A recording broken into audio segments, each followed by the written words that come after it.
प्रधानमंत्री नरेंद्र मोदी ने सोमवार को विजयाराजे सिंधिया के जन्म शताब्दी समारोह के उपलक्ष्य में 100 रुपए का स्मृति सिक्का जारी किया। वीडियो कॉन्फ्रेंस से आयोजित इस समारोह में सिंधिया परिवार के सदस्यों के साथ साथ कई राज्यों के मुख्यमंत्री और राज्यपालों सहित देश के अन्य भागों से कई गणमान्य लोगों ने हिस्सा लिया। केंद्रीय संस्कृति मंत्री प्रहलाद पटेल ने इस मौके पर कहा कि राज परिवार में जन्म लेकर लोकतांत्रिक मूल्यों का संरक्षण करने वाली राजमाता विजयाराजे सिंधिया विरल व्यक्तित्व थीं। उन्होंने कहा वे वात्सल्य की प्रतिमूर्ति थीं।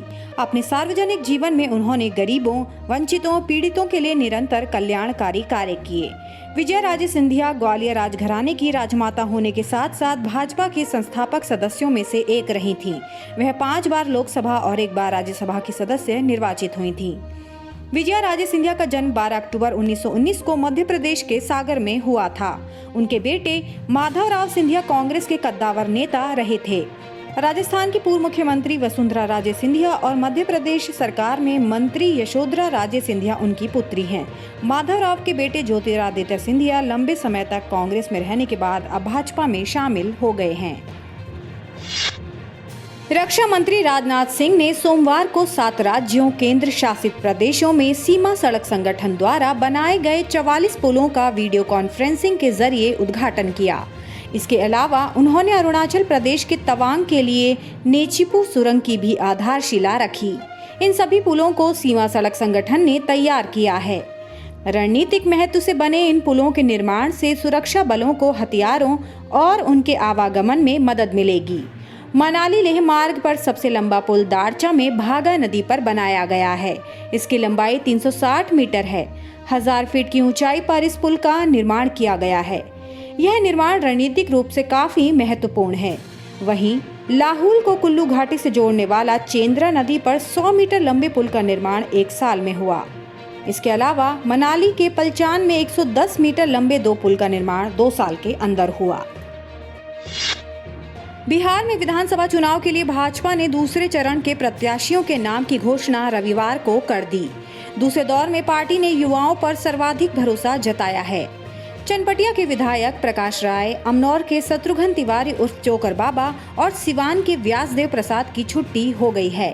साथ ही केंद्रीय मंत्री अश्विनी कुमार चौबे के बेटे का भी टिकट कट गया है।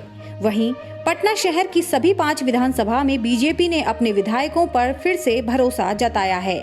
दूसरे चरण में 94 विधानसभा क्षेत्रों में 3 नवंबर को मतदान होना है। राजग में समझौते के तहत उनमें से 46 सीटों पर भाजपा के उम्मीदवार हैं। दूसरे चरण में पार्टी ने सिर्फ 2 महिलाओं को टिकट दिया है। उनमें से एक आशा सिन्हा दानापुर से विधायक हैं। राष्ट्रीय उपाध्यक्ष की कुर्सी गंवाने वाली रेणु देवी को इस बार भी बेतिया से टिकट दिया गया है। 2015 में वे कांग्रेस के मदन मोहन तिवारी से मात खा गई थीं। पूर्व सांसद ओम प्रकाश इस बार विधानसभा पहुंचने के लिए सिवान में अपनी किस्मत आजमाएंगे। दूसरे चरण के बाद अब पार्टी को तीसरे चरण के 36 उम्मीदवारों की घोषणा करनी है। सोमवार को भारत चीन के बीच उच्च स्तरीय 7वें दौर की सैन्य वार्ता होगी। सूत्रों ने बताया कि पूर्वी लद्दाख में वास्तविक नियंत्रण रेखा पर भारत की ओर चुशुल में दोपहर वार्ता शुरू होगी। सूत्रों ने ये भी बताया कि वार्ता का एजेंडा पूर्वी लद्दाख में टकराव वाले सभी बिंदुओं से सैनिकों की वापसी के लिए एक रूपरेखा तैयार करना होगा। चीन अध्ययन समूह के शीर्ष मंत्रियों और सैन्य अधिकारियों ने पूर्वी लद्दाख में शुक्रवार को हालात की समीक्षा की थी और सोमवार को होने वाली वार्ता में उठाए जाने वाले प्रमुख मुद्दों पर विचार विमर्श किया था। सीएसजी में विदेश मंत्री एस जयशंकर, रक्षा मंत्री राजनाथ सिंह, राष्ट्रीय सुरक्षा सलाहकार अजीत डोभाल और प्रमुख रक्षा अध्यक्ष जनरल बिपिन रावत के अलावा तीनों सेना प्रमुख शामिल हैं।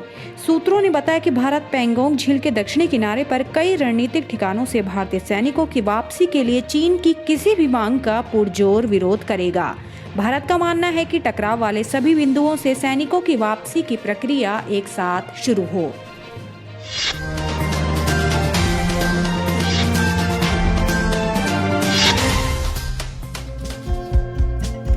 हमारे चैनल को लाइक, शेयर और सब्सक्राइब जरूर करें और नई अपडेट्स के लिए बेल आइकन दबाना ना भूलें।